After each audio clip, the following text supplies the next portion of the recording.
Halo guys, welcome back to Korea Remit bersama orang Korea yang medok. Oke, mungkin Polo udah ngeliat postingan ada berita bahwa Korea Utara mengirimkan balon warna putih yang isinya adalah sampah dan juga kayak pupuk kandang ke Korea Selatan. Nah, ini langsung bakal tak bahas apa yang terjadi dan juga sebenarnya kayak apa hubungan antara Korut dan Korsel saat ini. Langsung kita mulai. Kejadiannya ini terjadi pada tanggal 28 Mei tahun 2024 pada malam hari. Jadi di malam hari Korea Utara itu mengirimkan balon-balon yang warna putih itu berisikan sampah dan juga pupuk kandang ke Korea Selatan. Lebih tepatnya ke daerah Incheon dan juga kota Seoul. Nah, aku baru tahu beritanya itu pada tanggal 29 Mei pagi hari. Jadi waktu udah di-post di YouTube dan masuk berita itu aku baru tahu juga. Dan jujur deket rumahku nggak lihat, ya nggak ada. Dan kalau tak lihat ada juga beberapa postingan yang bilang kalau isinya itu ada kayak tainya Kim Jong Un ataupun tai manusia. Enggak, kalau itu enggak ada. Adanya itu pupuk kandang yang baunya nggak enak. Ya pupuk kandang itu kan memang merupakan pupuk yang dibuat menggunakan tai hewan. Jadi mungkin terkesan mirip tapi bukan tai manusia, apalagi tainya Kim Jong Un. Ya, mungkin Polo udah ngeliat foto dari bentuk balonnya yang beredar di internet kayak gini ini. Jadi warna putih terkesan nggak membahayakan tapi isinya adalah sampah-sampah gini. Dan kalau tak lihat di berita ini jatuhnya itu di bagian Seoul memang, tapi lebih ke daerah utara yang lebih deket sama Korut kesannya. Jadi bukan kayak Seoul yang tengah kota gitu. Di luar mengirimkan sampah dan juga pupuk kandang, sebenarnya Korut juga melakukan serangan GPS ke Korea Selatan. Maksudnya serangan GPS ini apa? Kalau misalnya serangan GPS-nya itu mungkin untuk mobil gitu nggak? Ini kayaknya udah terlalu tua ini alatnya. Ini udah tak beli dulu waktu aku tinggal di rumah yang lantai ganda itu. Ini kayaknya udah mulai rusak. Jadi Ironman-nya mau mendarat, nggak mau terbang lagi. Ironman-nya biarkan istirahat dulu ya di sini. Kayak gini. Dulu semua dari. Nah, yang dimaksud serangan GPS ini apa? Artinya mengacaukan informasi GPS. Jadi bayangkan misalnya Polo nyetir mobil, terus GPS-nya itu kacau gitu. Polo GPS-nya ini muncul yang harusnya di Jakarta di Solo gitu. Nah, pastinya membingungkan ya toh. Tapi serangan GPS yang dilakukan ini, kalau misalnya untuk kendaraan darat mungkin nggak terlalu parah. Tapi serangan GPS-nya ini dilakukan untuk daerah perairan alias di atas laut, kapal-kapal gitu. Dan ini dilakukan selama 3 hari berturut-turut. Dan untuk kapal, GPS ini merupakan satu alat informasi yang sangat penting untuk mengetahui lokasi dan arah jalan mereka. Serangan GPS ini dilakukan mulai tanggal 28 Mei hingga 31 Mei, 3 hari. Udah gitu, tanggal 30, lagi-lagi Korea Utara menembakkan rudal ke Laut Timur. By the way, buat Polo yang tinggal di Indonesia, mungkin ada yang tanya, kalau gitu orang Korea serem nggak sih? Kayak takut nggak sih tiba-tiba ada perang gitu? Mungkin karena terbiasa ya, jujur orang-orang Korea Selatan nggak terlalu peduli dengan berita-berita kayak gini. Ya kayak ada sampah masuk gini masuk berita, tapi ini nggak bikin kayak, wah jangan-jangan kita perang. Kayak nggak segitunya gitu. Tapi kita nggak tahu ya, karena sekarang ini kan cukup banyak perang yang terjadi. Kayak Ukraina sama Rusia juga perang nggak selesai-selesai itu. Karena kita ini udah terbiasa sama apa yang dilakukan Korut kayak gini nih, jadi kayak nggak terlalu merasa takut gitu. Dan sebenarnya diakibatkan ini warga Korea Selatan juga menerima SMS dari pemerintah bahwa ada serangan udara dari Korea Utara. Serangan udara yang tak maksud di sini adalah ya balon-balon itu tadi ya, SMS-nya kayak gini ini. Dan jumlah balon yang dikirimkan itu mencapai 3.500 balon dan jumlah sampahnya itu mencapai diperkirakan sekitar 15 ton. Dan jujur sebenarnya hubungan Korea Utara sama Korea Selatan ini kadang baik, kadang buruk, kadang baik, kadang buruk gitu. Jadi ini tergantung siapa presidennya, siapa partai politiknya. Jadi kalau di Indonesia kan misalnya nih, waktu PDIP hubungannya baik sama Malaysia gitu. Terus misalnya waktu Golkar sama Malaysia hubungannya sangat gak bagus. Agak kayak gitu.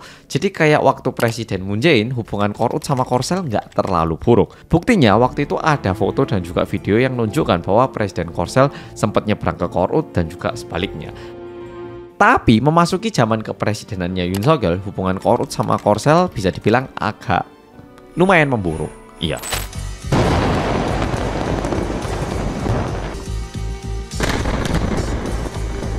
Memang betul, Korut sering melakukan penyerangan dan lain-lain. Tapi kenapa kali ini kok Korut mengirimkan sampah gini ini? Menjadi sebuah pertanyaan ya toh. Kalau berdasarkan Wakil Menteri Pertahanan Korsel, katanya kayak gini. Ini dilakukan oleh Korut karena aktivitas yang dilakukan oleh aktivis pembelot Korut. Lah, emang mereka ngapain? Nah, mereka mengirimkan poster-poster yang bisa dibilangkan merendahkan ataupun menjelekkan Kim Jong Un ke Korea Utara. Sebenarnya dari dulu Korut sama Korsel itu sering mengirimkan barang melalui balon-balon kayak gini. Nah, mungkin di sini ada polo-polo bingung, loh kok bisa mereka ngirimkan, gimana ceritanya? Jadi Korut sama Korsel itu emang terbatas dan nggak bisa saling lewat gitu. Tapi dari dulu itu emang sering dari Korsel juga mengirimkan misalnya makanan-makanan ke Korut gitu dengan tujuan, yuk kamu yang mau pindah ke negara yang lebih baik silakan datang ke Korsel gitu. Jadi ada beberapa organisasi-organisasi yang mengirimkan barang ataupun ya selebaran gini ini ke Korut menggunakan balon udara. Ya sama kayak apa yang dilakukan Korut ke Korsel. Caranya sama kayak Korut ngirimkan sampah kali ini. Jadi menggunakan balon udara. Itu bisa gitu loh. Tapi setauku dulu itu lumayan banyak makanan ataupun bantuan yang dikirimkan ke Korut dari Korsel gitu. Tapi kayaknya akhir-akhir ini pembelot Korut itu menjadi semakin kuat. Nah, terus respon dari Korea Utara sendiri kayak apa? Pengen tahu ya toh? Kalau berdasarkan Kim Yo Jong yang merupakan adik perempuan dari Kim Jong Un, ini merupakan salah satu aksi ekspresi yang bebas. Ya ini kan negara demokrasi. Apa salahnya? By the way, kalau misalnya bolo-bolo cari nama Korea Utara dalam bahasa Inggris itu lumayan banyak yang nuliskannya itu demokratik apa gitu. Itu bukan Korsel, oke? Memang mereka itu bilangnya demokrasi tapi sebenarnya komunis. Tapi mereka itu bilangnya itu mereka itu negara demokrasi yang bebas berpendapat. Dan sama halnya mengirimkan balon ke Korsel ini merupakan kebebasan mereka untuk berekspresi katanya. Jadi bisa dibilang balon-balon yang dikirimkan dari Korut ini merupakan jawaban dari balon-balon yang dikirimkan oleh pembelot Korut yang ada di Korsel. Nah, mungkin Pol-Polo pengen tahu isi selebaran ataupun gambar yang dikirimkan itu kayak apa? Ya, kayak gini nih. Meskipun Pol-Polo nggak bisa baca tulisan ya, Pol-Polo bisa merasakan ini kayak menjelekkan Kim Jong Un ya toh. Ya, dan sebenarnya di Korea Selatan sendiri itu ada undang-undangnya yang melarang mengirimkan selebaran-selebaran seperti ini ke Korea Utara yang udah resmi gitu di tahun 2020. Jadi sebenarnya di luar mengirimkan poster ataupun selebaran gini, propaganda speaker itu juga dilarang. Dan Kementerian Pertahanan Korea juga bilang bahwa mereka akan melakukan aksi hukum kepada organisasi-organisasi yang sudah mengirimkan selebaran-selebaran ini. Tapi salah satu orang yang bernama Bak Sang-hak, dia ini merupakan bisa dibilang kayak ketua dari pembelot Korea Utara. Jadi orang dari Korea Utara yang nggak suka Korea Utara lalu ke Korsel lalu membuat satu grup anti Kim Jong Un gitu ya. Nah ini orang udah dilarang pun dia bilang bahwa nggak, aku nggak bakal berhenti, aku bakal terus mengirimkan pesan-pesan kayak gini ke Korut katanya. Ini orang sebenarnya udah ke Korsel 15 tahun yang lalu. Nah mungkin di satu sisi Pol-Polo nggak bisa paham kenapa Bak Sang-hak melakukan hal-hal seperti ini. Tapi kalau aku mungkin bisa memahami sedikit. Dia dulu tinggal di Korut, miskin banget, susah banget. Setelah pindah ke Korsel, dia merasakan apa itu kebebasan. Sedangkan cukup banyak keluarga ataupun saudaranya yang mungkin masih terjebak di Korut ya toh. Dan satu-satunya cara untuk membebaskan mereka adalah membebaskan Korea dari Kim Jong Un. Kayak gitu kesannya. Nama organisasi yang dibangun sama Bak Sang-hak bernama Fighters for a Free North Korea. Jadi orang-orang yang berjuang untuk kebebasan Korea Utara. Dan dikabarkan mereka ini udah mengirimkan lumayan banyak balon yang berisikan kayak selebaran ataupun poster yang mengecam Kim Jong Un sebanyak 300.000 dan juga mengirimkan 2.000 USB berisikan lagu-lagu K-pop. Memang apa yang dilakukan Bak Sang-hak ini mungkin bisa jadi membantu orang-orang Korea Utara yang selama ini mungkin hidupnya susah banget. Tapi apa yang dilakukan Bak Sang-hak ini juga membahayakan keamanan warga-warga Korea Selatan. Nah, di luar ini sebenarnya mungkin ada satu berita yang perlu tak tambahkan di video kali ini adalah sekarang ini lagi muncul sebuah ormas-ormas di Korut yang menunjukkan gerakan anti Kim Jong Un juga.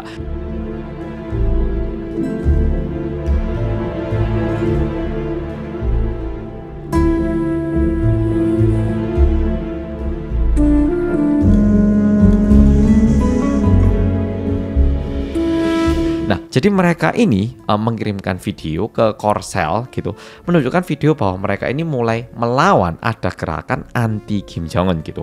Bahkan mereka ini juga mengambil foto di depan kedutaan besar Korea Utara yang ada di luar negeri dengan foto Kim Jong Un disilang gitu mukanya. Dan mereka sendiri itu bilang bahwa tujuan mereka melakukan ini itu bukan mereka pengen Korut ini masuk ke pemerintahan Korsel. Namun mereka itu katanya pingin pemerintah Korut yang lebih baik lagi. Karena jujur kalau di mata warga Korut ini kan udah menjadi sebuah negara yang dipimpin dari keluarganya Kim ya toh. Dan ini cuman terus-menerus dilanjutkan sama keluarganya. Jadi bisa jadi bukan pemimpin yang terbaik, tapi anaknya dari pemimpin yang dulunya baik gitu. Dan jujur warga-warganya nggak makmur, jadi ya nggak kaget kalau ada kudeta kayak gini. Jujur sebagai warga negara Korea Selatan dan juga orang yang berdarah Korea, aku sangat menyayangkan banget kenapa Korut sama Korsel itu harus terbatas kayak gini.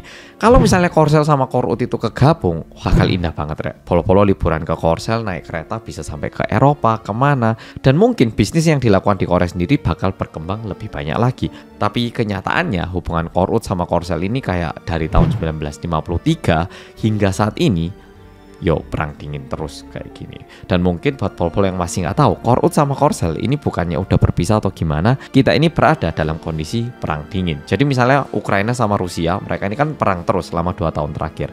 Tapi misalnya bulan depan mereka bilang, yuk kita berhenti dulu perangnya.